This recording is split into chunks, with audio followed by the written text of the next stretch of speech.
the life of the Prophet Muhammad, peace and blessings of Allah be upon him. The promise at Zamzam. The well of Zamzam, which disappeared when the Arabs placed idols at the Kaaba, remained buried under the sand. Thus, for many years the people of Quraysh had to fetch their water from far away. One day Abd al-Muttalib was very tired from doing this and fell asleep next to the Kaaba. He had a dream in which he was told to dig up Zamzam.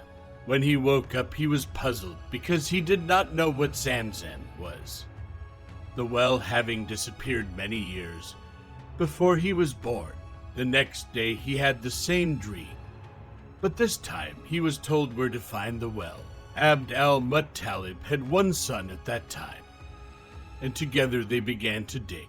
The work was so difficult that Abd al-Muttalib made an oath to Allah that if one day he were to have 10 sons to help him and stand by him, in return he would sacrifice one of them in Allah's honor.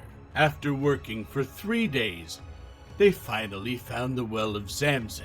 Pilgrims have been drinking from it ever since. The years passed by and Abd al-Muttalib did have 10 sons. They grew into 5 strong men, and the time came for him to keep his promise to Allah. He told his sons about the promise, and they agreed that he had to sacrifice one of them to see which one it would be. They decided to draw lots, which was the custom of Quraysh when deciding important matters. Abd al-Muttalib told each son to get an arrow and write his own name upon it, and then to bring it to him. This they did, after which he took them to the Kaaba, where there was a man whose special task it was to cast arrows and pick one from among them. This man solemnly proceeded to do this. On the arrow he chose was written the name of Abdullah, the youngest and favorite son of Abd al-Muttalib. Even so, the father took his son near the Kaaba and prepared to sacrifice him. Many of the Quraysh leaders were present, and they became very angry because Abdullah was very young and much loved by everyone. They tried to think of a way to save his life. Someone suggested that the advice of a wise old woman who lived in Yathrib should be sought, and so Abd al-Muttalib took his son and went to see if she could decide what to do. Some of the Meccans went with them, and when they got there the woman asked, "What is the price of a man's life?" They told her, 10 camels, for at that time if one man killed another, his family would have to give 10 camels to the dead man's family in order to keep the peace among them. So the woman told them to go back to the Kaaba and draw lots between Abdullah and 10 camels. If the camels were chosen, they were to be killed and the meat given to the poor.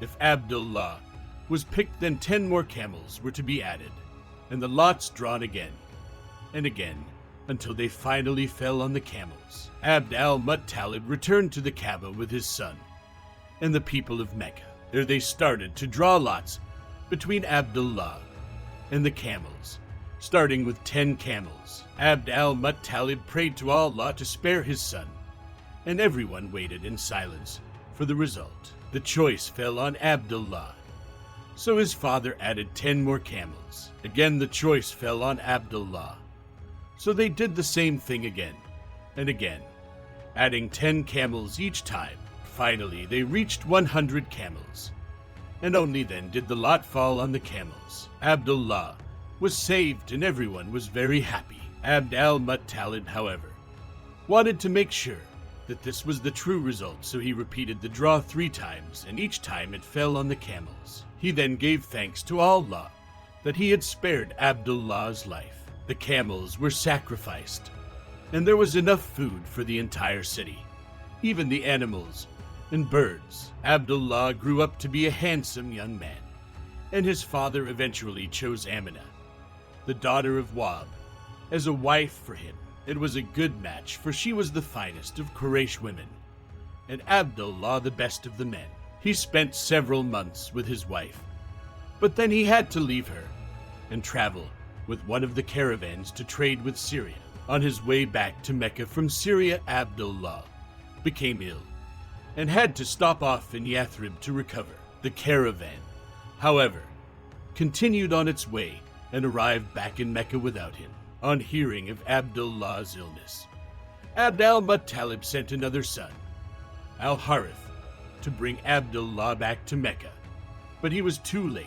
When he arrived in Yathrib, Abdullah was dead. Amina was heartbroken to lose her husband and the father of the child she would soon give birth to. Only Allah knew that this orphan child would one day be a great prophet.